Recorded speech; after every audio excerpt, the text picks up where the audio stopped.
My name is Belinda Doolin. I am the Executive Director of the Dispute Resolution Center.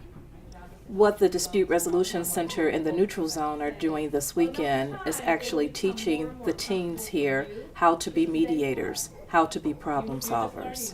And I don't want to, and thank you, Kiana, for that. That's an important piece. You might be able to caucus this early. Working with Belinda and Claudia has been really beneficial because they've been doing this for a long time. I think that working with people who have experience in mediation completely changes it because they have a personal perspective on what you need to say in a mediation session or what you shouldn't say. So they're speaking from real experience, and I think that's helping us a lot.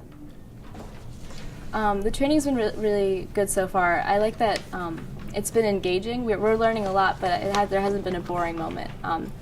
I think they've found a way for us to engage with what we're learning every step of the way. How did it feel? This was the very first instance of mediating. How did it feel? Just with step one, I understand, but how does it feel? We get practice with every step that we learn. So I think that when I actually am in a situation where I'm mediating a conflict, it'll be like second nature because I've done it so many times.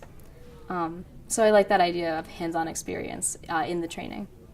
From these trainings, I learned that communication is an art, and that from this, it kind of like turned us into artists, and it made me realize that we have more control over the situation, even if we're not in the conflicts.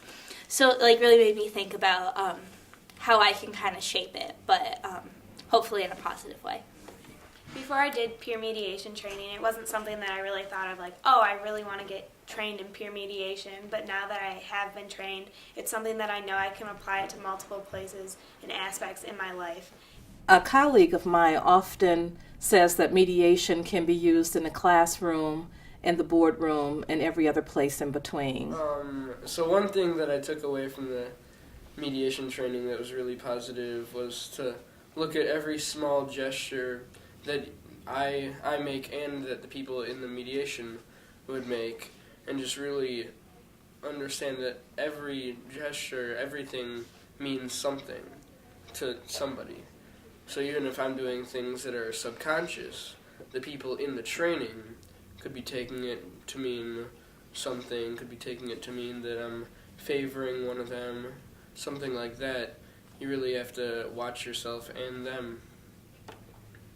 We are helping them develop an alternative dispute resolution process that they can use in their own lives here at the Neutral Zone, at home, with their friends, in the community, in their neighborhoods.